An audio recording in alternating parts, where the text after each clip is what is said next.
வணக்கம் மக்களே, நான் உங்கள் Nila. Welcome back to Mrs Nila vlogs. இன்றைக்கி என்ன வீடியோ பார்க்க போகிறேன்னா தவளை அடை நிறைய பேருக்கு தெரியும். அது வந்து பருப்பு அடைன்னு நிறைய பேர் சொல்லுவாங்க.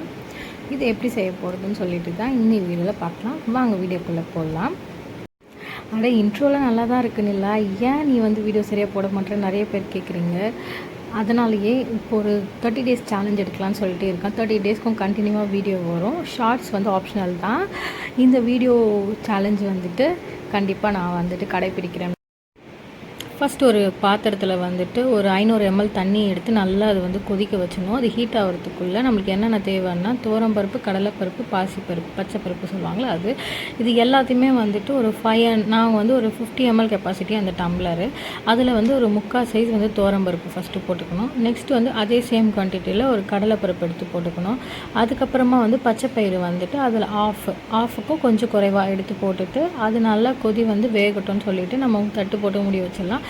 அதுக்குள்ளே அதுக்கு தேவையானது என்னென்ன அரைக்கணும் அதுக்குன்னு சொல்லிட்டு பார்த்திங்கன்னா ஒரு பெரிய சைஸ் வெங்காயம், ஒரு 3 சைஸ் ஒரு பாதி ஒரு 1/4 மூடி தேங்காயில் பல்லு எடுத்து வச்சுக்கோங்க. அதை கட் பண்ணி வச்சுக்கிட்டு நெக்ஸ்ட்டு வந்து பார்த்திங்கன்னா பச்சை மிளகாய் காரத்துக்கு ஏற்ற ஒரு 3, வரமிளகாய் உங்களுக்கு காரத்துக்கு, பெருஞ்சீரகம், இது எல்லாமே, இஞ்சி வந்து எடுத்துக்கோங்க.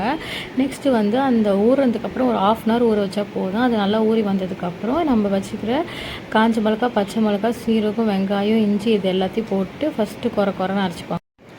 அந்த பேட்டர் வந்து இந்த கன்சிஸ்டன்சியில் இருக்கணும். நம்ம வடை செய்வோம்ல அந்த மாதிரி பதத்துக்கு வந்ததுக்கப்புறமா அதை எடுத்து நம்ம மாவு எவ்வளோ மாவுனா ஒரு 1/2 கிலோ மாவு அளவுக்கு தான் நம்ம வந்து இப்போ அளவு சொல்லியிருக்கோம் எல்லாமே அரைக்கிறதுக்கு. அது எல்லாத்தையும் போட்டு மிக்ஸ் பண்ணி வச்சுக்கோங்க. தென் வந்துட்டு நம்ம இதுக்கு தாளிப்புக்கு என்ன போடணுன்னா ஒரு பேனில் வந்துட்டு எண்ணெய் ஊற்றி கடுகு போட்டுட்டு வெங்காயம் கட் பண்ணி வச்சுருந்தால அது கூட வந்து கொஞ்சம் கறி லீவ்ஸ் இதெல்லாம் போட்டு பொரிஞ்சதுக்கப்புறமா வெங்காயம்லாம் வதங்கினதுக்கப்புறம் ரொம்ப வதங்க வேணாம். வெங்காயம்லாம் ஒரு மாதிரி பாதி வெந்ததுனாலே ஒரு மாதிரி டிரான்ஸ்பரண்ட்டாக இருந்தாலே போதும். அதை எடுத்து மிக்ஸ் பண்ணி வச்சுட்டு இந்த பேட்டரை வந்து நம்ம ஒரு 15 minutes மூடி வச்சிட்டிங்கன்னா போதும். இப்போ பாருங்கள் எப்படி உப்பி மேலே வந்திருக்குன்னு சொல்லிட்டுன்னு.